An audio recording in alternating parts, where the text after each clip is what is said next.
Hi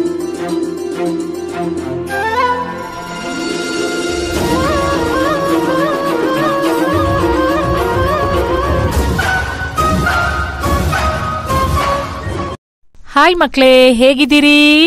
ಚೆನ್ನಾಗಿದ್ದೀವಿ miss, ನೀವು? ನಾನು ಚೆನ್ನಾಗಿದ್ದೀನಿ.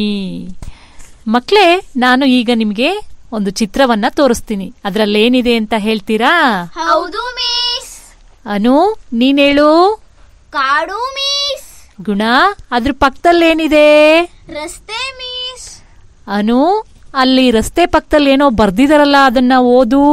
ಕಾಡು ಬೆಳೆಸಿ ನಾಡು ಉಳಿಸಿ. ಹಾ, ಅಲ್ಲೇ ಪಕ್ಕದಲ್ಲಿ ಇನ್ನೊಂದು ಬೋರ್ಡ್ ಇದೆ, ಅದನ್ನ ಓದು. ಮನೆಗೊಂದು ಮರ, ಊರಿಗೊಂದು ವನ. Very good. ಮಕ್ಳೇ, ಕಾಡಿನಲ್ಲಿ ವಾಸ ಮಾಡುವ ಪ್ರಾಣಿಗಳು ಯಾವುವು? ಸಿಂಹ, ಹುಲಿ, ಚಿರತೆ, ಕರಡಿ, ಆನೆ, ಇನ್ನು ಜಾಸ್ತಿ ಮಿಸ್. ಹಾ ಮಕ್ಳೇ, ಈ ದಿನ ನಿಮಗೆ ಕಾಡಿನ ಪ್ರಾಣಿಗಳ ಬಗ್ಗೆ ಇರ್ತಕ್ಕಂತ ಒಂದು ಕತೆ ಹೇಳ್ತೀನಿ, ಕೇಳ್ತೀರಲ್ವಾ? ಹೌದು ಮಿಸ್. ಒಂದಾನೊಂದು ಕಾಡು, ಅಲ್ಲಿ ಬಗೆ ಬಗೆಯ ಪ್ರಾಣಿಗಳು ವಾಸವಾಗಿದ್ದವು. ಆನೆಯು ಆ ಕಾಡಿನ ಅಧಿಪತಿಯಾಗಿತ್ತು. ಅದು ಆಗಾಗ ಸಭೆ ಕರೆದು ಅವುಗಳ ಕ್ಷೇಮ ಸಮಾಚಾರವನ್ನು ವಿಚಾರಿಸುತ್ತಿತ್ತು. ಊರಿನಲ್ಲಿರುವ ಪ್ರಾಣಿಗಳೆಂದಿಗೂ ಸ್ನೇಹವನ್ನು ಬೆಳೆಸಿತ್ತು. ಅವುಗಳಿಗೂ ಸಭೆಯಲ್ಲಿ ಪಾಲ್ಗೊಳ್ಳಲು ಅವಕಾಶ ನೀಡುತ್ತಿತ್ತು. ಉತ್ತಮ ನಾಯಕತ್ವ ಗುಣ ಹೊಂದಿರುವ ಆನೆಯು ಎಲ್ಲ ಪ್ರಾಣಿಗಳಿಂದಲೂ ಮೆಚ್ಚುಗೆಯನ್ನು ಗಳಿಸಿತ್ತು. ಹೀಗೆಯೇ ಒಂದು ದಿನ ಸಭೆ ಕರೆದಿತ್ತು. ಎಲ್ಲ ಪ್ರಾಣಿಗಳು ಅಂದು ಮನುಷ್ಯರ ಮೇಲೆ ಬಹಳವಾಗಿ ದೂರು ಹೇಳುತ್ತಿದ್ದವು. ಮಾನವನಿಂದ ಆಗುತ್ತಿರುವ ತೊಂದರೆ ಹಾಗೂ ಪರಿಹಾರ ಕುರಿತು ಚರ್ಚಿಸಿದ್ದವು. ಮನುಷ್ಯನಿಗೆ ತಿಳಿ ಹೇಳಲು ಫಲಕದಲ್ಲಿ ವಿವರ ಬರೆದು ತರಲು ಆನೆಯು ಪ್ರಾಣಿಗಳಿಗೆ ಸೂಚನೆ ನೀಡಿತ್ತು. ಅದರಂತೆ ಪ್ರಾಣಿಗಳು ಈ ದಿನದ ಸಭೆಗೆ ಸಿದ್ಧವಾಗಿ ಬಂದಿದ್ದವು. ನಾಯಕನ ಸೂಚನೆಯಂತೆ ಅವುಗಳು ತಮ್ಮ ಫಲಕಗಳನ್ನು ಹಿಡಿದುಕೊಂಡು ಸಾಲಾಗಿ ನಿಂತಿದ್ದವು. ಆನೆಯು ಅವುಗಳನ್ನು ಒಂದೊಂದಾಗಿ ಓದುತ್ತಾ ಮುನ್ನಡೆಯಿತು. ಮೊದಲು ಎತ್ತು ಹಿಡಿದ ಫಲಕವನ್ನು ಓದತೊಡಗಿತು. ನಮ್ಮನ್ನು ಹೆಚ್ಚು ಹೆಚ್ಚು ದುಡಿಸಿಕೊಳ್ಳುತ್ತೀರಿ, ಕಡಿಮೆ ಆಹಾರ ನೀಡುತ್ತೀರಿ. ನಮ್ಮ ಸೇವೆ ಬೇಕು, ನಾವು ಮಾತ್ರ ಬೇಡ ಅಲ್ವೇ? ನಮ್ಮ ಸೇವೆಯನ್ನು ಮರೆಯದಿರಿ. ದಯೆ ಇರಲಿ ಸಕಲ ಪ್ರಾಣಿಗಳಲ್ಲಿ ಎಂದು ಎತ್ತು ಹಿಡಿದ ಫಲಕದಲ್ಲಿ ಬರೆದಿತ್ತು. ಮುಂದೆ ಜಿಂಕೆ ಹಿಡಿದ ಫಲಕವನ್ನು ಆನೆ ಓದತೊಡಗಿತು. ನಮ್ಮ ಬದುಕಿನ ಆಧಾರ ತಾಣ ಕಾಡು, ಅದನ್ನು ನಾಶ ಮಾಡುತ್ತಿದ್ದೀರಿ. ನಮಗೆ ತಿನ್ನಲು ಹುಲ್ಲಿಲ್ಲ, ಮಲಗಲು ಮರದ ನೆರಳಿಲ್ಲ. ಕಾಡು ನಿಮಗೂ ಬೇಕು, ನಮಗೂ ಬೇಕು. ನಮ್ಮನ್ನು ಉಳಿಸಿರಿ, ಉಳಿಯಿರಿ ಎಂದು ಜಿಂಕೆ ಬರೆದ ಫಲಕದಲ್ಲಿ ವಿಷಯ ಇತ್ತು. ಮುಂದೆ ಆಮೆ ಹಿಡಿದ ಫಲಕವನ್ನು ಆನೆ ಓದತೊಡಗಿತು. ನೀರು ಅಮೂಲ್ಯ ಸಂಪತ್ತು, ಅದನ್ನು ಹಾಳು ಮಾಡುತ್ತಿದ್ದೀರಿ.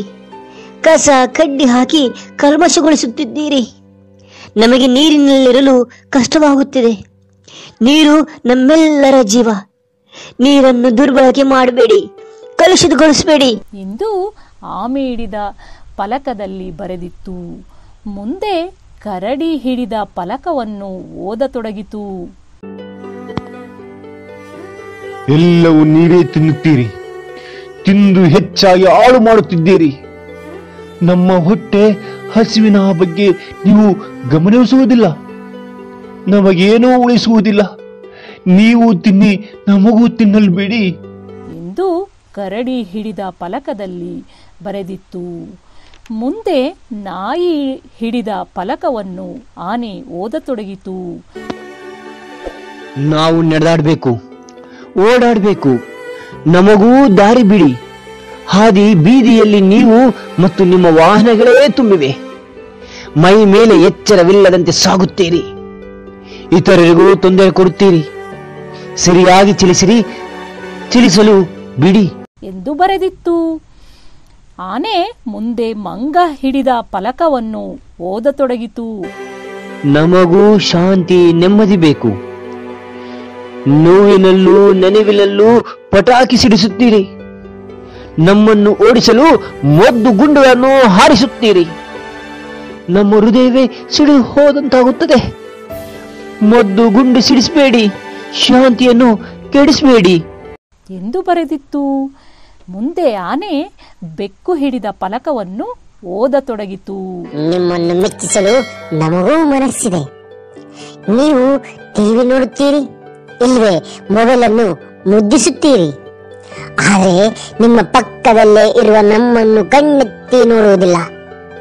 ಈ ಉಪೇಕ್ಷೆ ಬೇಡ, ನಾವು ನಿಮ್ಮೊಂದಿಗಿದ್ದೇವೆ, ನಮ್ಮನ್ನು ಮುದ್ದಿಸಿರಿ ಎಂದು ಬರೆದಿತ್ತು. ಕೊನೆಗೆ ಎರೆಹುಳ ಹಿಡಿದ ಫಲಕವನ್ನು ಓದತೊಡಗಿತು. ನಾವು ರೈತನಿಗೂ ನಿಮಗೂ ಮಿತ್ರರು. ಬೇಗ ಬೆಳೆ ತೆಗೆಯಲು ವಿಷದ ಗೊಬ್ಬರ ಹಾಕುತ್ತಿದ್ದೀರಿ, ತರದ ಔಷಧ ಚಿಮುಕಿಸುತ್ತಿದ್ದೀರಿ. ಮಣ್ಣಿನ ಫಲವತ್ತತೆಯನ್ನು ಹೆಚ್ಚಿಸುವ ನಮ್ಮನ್ನು ಮತ್ತು ಅನ್ನ ನೀಡುವ ಮಣ್ಣನ್ನು ಏಕೆ ಸಾಯಿಸುತ್ತಿದ್ದೀರಿ? ರಕ್ಷಕರಾಗಿರಿ, ರಾಕ್ಷಸರಾಗದಿರಿ. ಎಲ್ಲವನ್ನು ಓದಿದ ಆನೆ ಎಲ್ಲರಿಗೂ ಶಹಬಾಷ್ ಎಂದಿತು. ಚೆನ್ನಾಗಿ ಬರೆದಿದ್ದೀರಿ, ಸ್ವಲ್ಪ ಖಾರವಾಯಿತಲ್ಲವೇ? ಎಲ್ಲ ಮನುಷ್ಯರು ಕೆಟ್ಟವರಲ್ಲ, ಎಲ್ಲರ ಕುರಿತಾಗಿಯೂ ಈ ರೀತಿಯ ಆಕ್ರೋಶ ಸಲ್ಲದು. ಇರಲಿ, ಇವುಗಳನ್ನ ಇನ್ನೊಮ್ಮೆ ಪರಿಶೀಲಿಸಿ ಚರ್ಚಿಸೋಣ. ಫಲಕಗಳನ್ನು ಕಾಡಿನ ಅಂಚಿನ ರಸ್ತೆಯ ಬದಿಯಲ್ಲಿ ಪ್ರದರ್ಶಿಸೋಣ. ಬನ್ನಿರಿ, ಎಲ್ಲರೂ ಮೊದಲು ಊಟ ಮಾಡೋಣ, ಭೋಜನ ಶಾಲೆಗೆ ನಡೆಯಿರಿ ಎಂದು ಹೇಳಿದ ಅಧಿಪತಿಯು ಆ ಕಡೆಗೆ ಹೆಜ್ಜೆ ಹಾಕಿತು. ಮಕ್ಕಳೇ, ಕತೆ ಕೇಳಿದ್ರಲ್ವಾ? ಹೌದು ಮಿಸ್, ತುಂಬಾ ಚೆನ್ನಾಗಿತ್ತು ಮಿಸ್. ಓ ಸರಿ, ಹಾಗಾದ್ರೆ ಕತೆಗೆ ಸಂಬಂಧಪಟ್ಟಂತೆ ನಿಮಗೆ ಕೆಲವೊಂದು ಪ್ರಶ್ನೆ ಕೇಳ್ತೀನಿ, ಉತ್ತರ ಹೇಳ್ತೀರಾ? ಹೌದು ಮಿಸ್. ಗುಣ, ಕಾಡಿನ ಅಧಿಪತಿ ಯಾರು? ಕಾಡಿನ ಅಧಿಪತಿ ಆನೆ ಮಿಸ್. Very good. ಹಾಗಾದ್ರೆ ನೀನ್ ಹೇಳು, ಆನೆ ಯಾವುದರಲ್ಲಿ ವಿವರ ಬರೆದು ತರಲು ಸೂಚನೆ ನೀಡಿತ್ತು? ಆನೆ ಫಲಕದಲ್ಲಿ ಬರೆದು ತರಲು ಸೂಚನೆ ನೀಡಿತ್ತು. Very good.